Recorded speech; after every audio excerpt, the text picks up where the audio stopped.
All right, let's jump right in. We're going to talk about a choice, a fundamental choice that you make every single day, probably without even realizing it. It's this hidden force that quietly shapes everything from your career path to what pops up on your Netflix screen. And to get exactly what I mean, just ask yourself this one simple question. It's dinner time. Are you going to go to your absolute favorite, can't miss, tried and true restaurant? Or are you going to take a chance on that new place that just opened up down the street?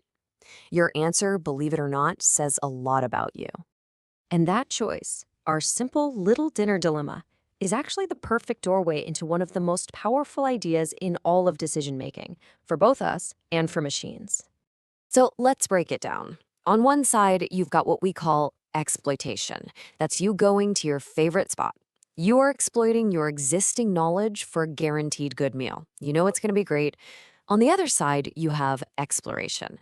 That's trying the new place. It's a risk, for sure, but it holds the potential for a huge reward. You might just discover your new all-time favorite. And that, right there, is the official term for it, the exploration versus exploitation trade-off. It's a dilemma, it's a trade-off because you can't do both at once. Every resource you have, your time, your money, your energy, it's all finite. So every single time you decide to explore, you're giving up a chance to exploit, and vice versa. Now, this might sound like a very human problem, right? Deciding where to eat dinner. But this is where things get really interesting, because this exact same dilemma becomes incredibly high stakes when we start teaching machines how to decide things for themselves. Imagine you're an AI. If you only ever exploit, if you just keep doing the one thing that's worked best so far, you run a huge risk of getting stuck. You might find a pretty good solution, yeah, but you'll never know if the absolute best solution was just one unexplored choice away. We call this trap a local optimum. It's good, but it isn't great. Of course, the flip side is just as bad. An AI that does nothing but explore is just a wanderer. It's constantly trying new things, which sounds good, but it never actually stops to use the valuable information it's found. It's all search and no reward, and that's just a massive waste of time and energy. So computer scientists, being who they are, formalized this whole dilemma with a really cool thought experiment. It's called the multi-armed bandit problem. Picture this. You're in a casino in front of a whole row of slot machines, or one-armed bandits. Each one has a different secret payout rate. Your goal is to maximize your winnings. So what do? Do you keep pulling the lever on the machine that's paid out the most so far, exploiting it? Or do you try a brand new machine that might be even better, exploring? So, how do you solve a problem like that?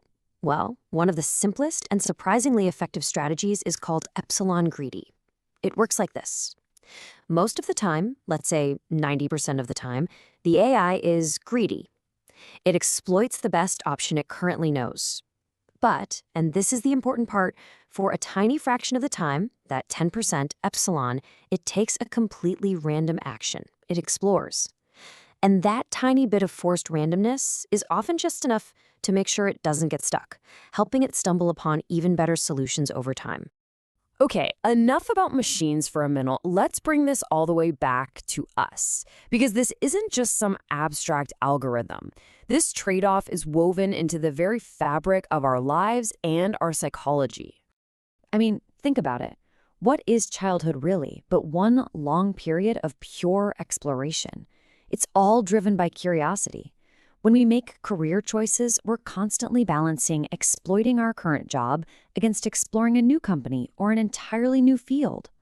You see it in investing, safe, predictable stocks versus risky, high-growth startups. Even all of scientific progress depends on balancing proven, established methods with wild, radical new ideas. It's everywhere.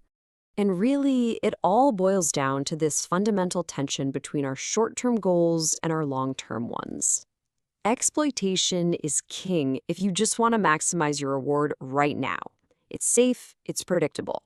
But if you want to maximize your rewards over the long haul, well, then you absolutely have to explore.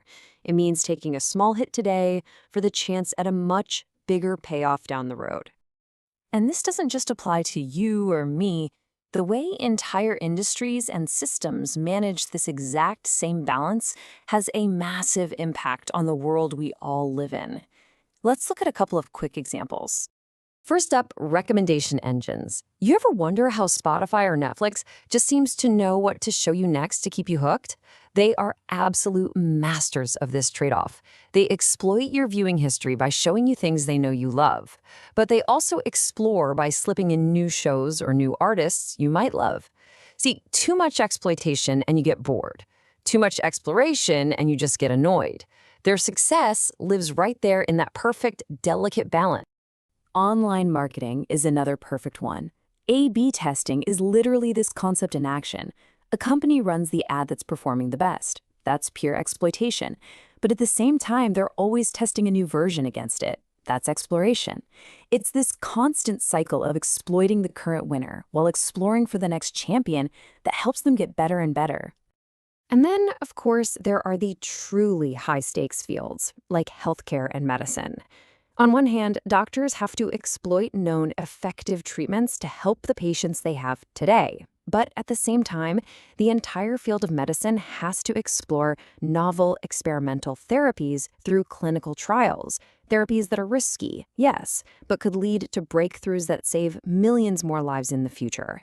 It's an incredibly difficult and absolutely vital balancing act. So, after seeing how this one idea shapes AI, our own lives, and even the world, let's bring it all home to one final thought for you to take away. You know, this quote just nails it for me. This isn't just a technical problem to be solved, it's a deeply human one. It's that constant pull between the comfort of what we know and the exciting curiosity for the unknown. It's stability versus growth, certainty versus risk. So, the big takeaway here isn't that you need to find some perfect 90-10 split for your own life. No, the real key is to be adaptive, to know when to shift the balance. When you're in a new environment, a new city, a new job, that's the time to crank up the exploration. But when you're in a stable, familiar situation where you really understand the rules of the game, that's the perfect time to exploit that knowledge for all it's worth. And that leaves us with one final question to think about. The world we live in is not a fixed game. It is constantly changing. What worked yesterday might not work tomorrow. So the real question isn't just how you balance these two things. It's in a world that is defined by change, are you actively exploring enough?